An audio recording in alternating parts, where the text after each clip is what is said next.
Well, the idea of house concerts is it's a very old idea, because up until about the middle of the 1700s, all concerts were held in private houses. Concert halls weren't even built. I've actually played a few times in the Holywell Rooms in Oxford, which was built in about, I think, the 1840s. That was the first purpose-built concert hall in England. So it's really like going back in time, but at the same time it feels like a very new idea. I think people really like the idea of the informality of it and going to a different kind of venue. And yeah, it's a way of bringing music to the countryside and to rural areas and to people that don't drive or don't like to drive, and you know, when the bus services are getting worse and worse and all that kind of thing. So when does this date back to? Well, the beginning of time, really. Right. The idea of house concerts and soirees and people, you know, singing and playing in houses it's been there since the beginning of time, really. I mean, I'm interested in history and I like folk songs, but I'm not really a folkie from origin. I'm a rock musician from the beginning. But so what's your favourite instrument? Favourite instrument? Of all the ones you play? Good question. I think the voice is the most fascinating instrument, because it's the most sort of intangible and magical instrument. It's been great visiting Hochwald, and I hope to visit lots more tiny places I've never heard of, and meet people who never expected to see a guy like me with a cello.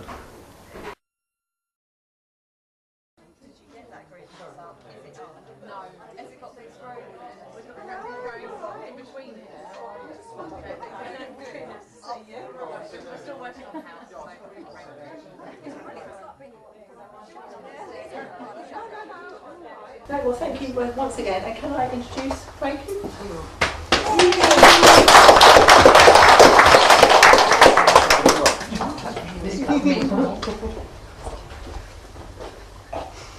Hello everybody, this is a great pleasure to be in this very beautiful room as a guest of Reverend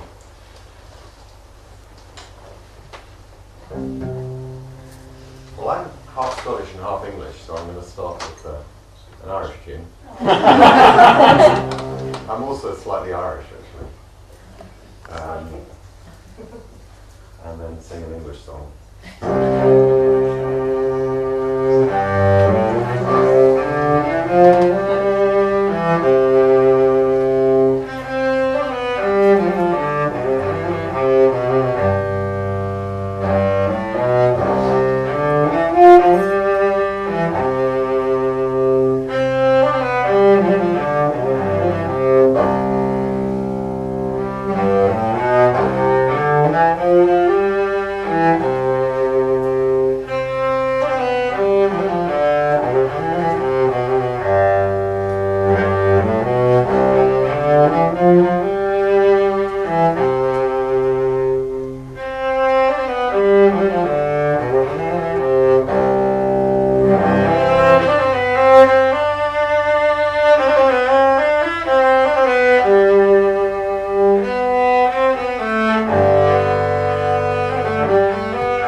Rosebuds in June, and the violets are glowing. The small buds they warble on every green bough.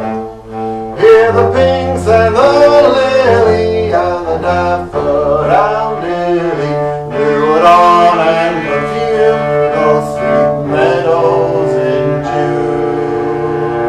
If it weren't for the plough, the fat ox would grow. grow slow. And the lads and the bonny lasses would to sheep shearing go. Our shepherds rejoice in the fine heavy fleeces, the frisky young lambs which their flocks do increase. Each lad takes his lass all on the green grass, to put on and perfume those sweet meadows in June. If it weren't for the plough, the fat ox would grow slow, and the lads and the bonny lasses would to sheep shearing go.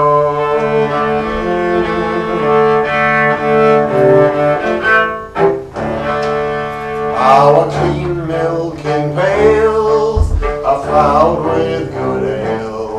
At the table there's plenty of cheer to be found. We'll whistle and sing, we'll dance in a ring, to put on and perfume those sweet meadows in June.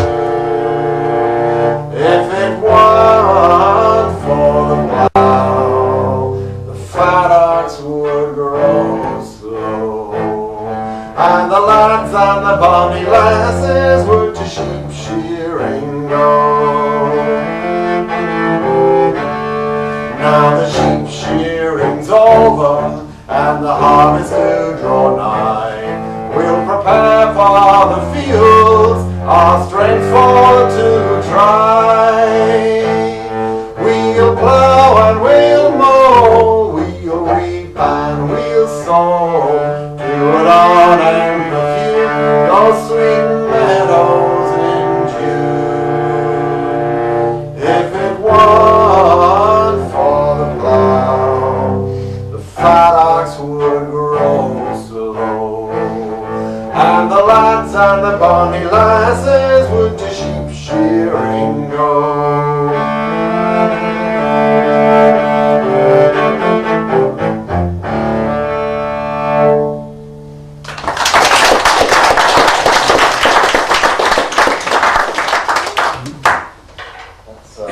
Really as folky as I get.